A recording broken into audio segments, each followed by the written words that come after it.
আৰু আমি 17 বাৰ কৈ আমি মোগল কটা জাতি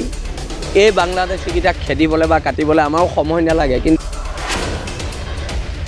চৰকাৰে কৈ আছে উচ্ছেদ হ'ব কিন্তু কেতিয়া হ'ব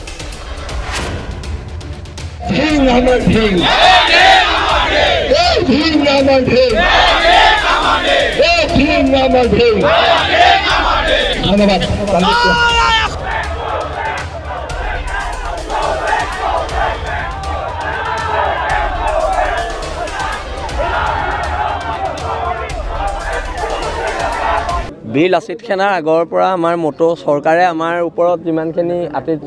আতিশয্য চলাইছে তাৰ মাজতো বীৰ লাচিত সেনা নামৰ এই শক্তিটো বৰ্তমান সময়ত মূৰ তুলি জীয়াই আছে আৰু আমি ঢিঙলৈ আহিছোঁ ঢিঙৰ মানুহৰ কথা শুনিবলৈ আৰু কোনোবাই অসমীয়া মানুহে খেতি কৰিব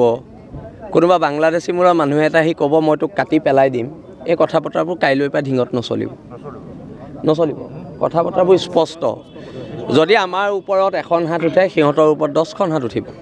সেই কথা বতৰাবোৰ স্পষ্ট আৰু আমি পুনৰ কৈছোঁ আমি কোনো দলৰ এজেণ্ট নহয় আমি ইয়াত MLA হ'বলৈ অহা নাই ইয়াত আমি মিনিষ্টাৰ হ'বলৈ অহা নাই আৰু আমাক কাৰো ভোটো নালাগে আমি স্পষ্টকৈ আমি কিছুমান কথা বতৰা আগৰ পৰা কৈছোঁ এতিয়াও কৈছোঁ ৰাজনৈতিক দলসমূহে নিজৰ নিজৰ কথা ভাবক কংগ্ৰেছে কংগ্ৰেছৰ কথা ভাবক বিজেপিয়ে বিজেপিৰ কথা ভাবক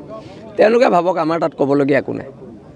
কিন্তু আজি আমাৰ 60টাতকৈ ওপৰ লোৱা জেলত সোমাই আছে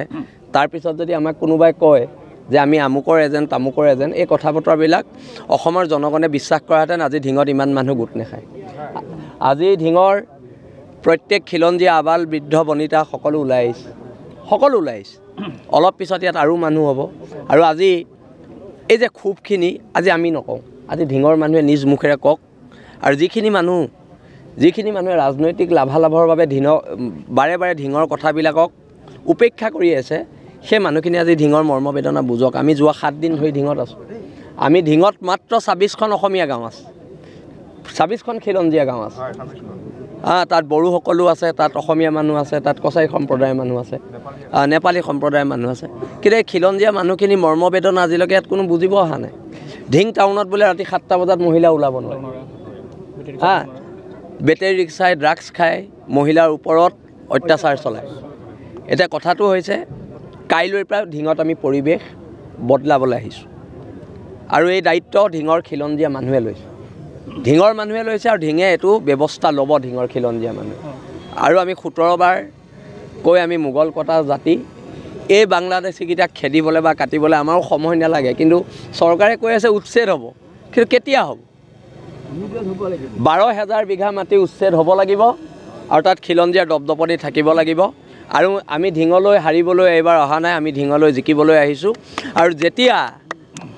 12,000 বিঘা মাটিত উচ্ছেদ চলিব চৰকাৰে কৰিব লাগিব আমি বাধ্য কৰাম উচ্ছেদ চলাৰ পিছদিনা অসমৰ আটাইতকৈ ডাঙৰ বিজয় উৎসৱ ঢিঙত হ'ব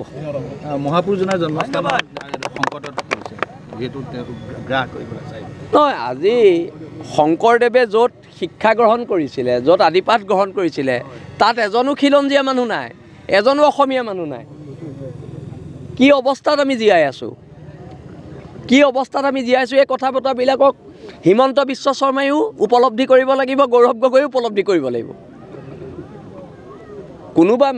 MLA হ'ব কোনোবা মিনিষ্টাৰ হ'ব কিন্তু ঢিঙৰ মানুহক ৰাজপথত আমাৰ ছোৱালীক কোনোবাই ৰেপ কৰিব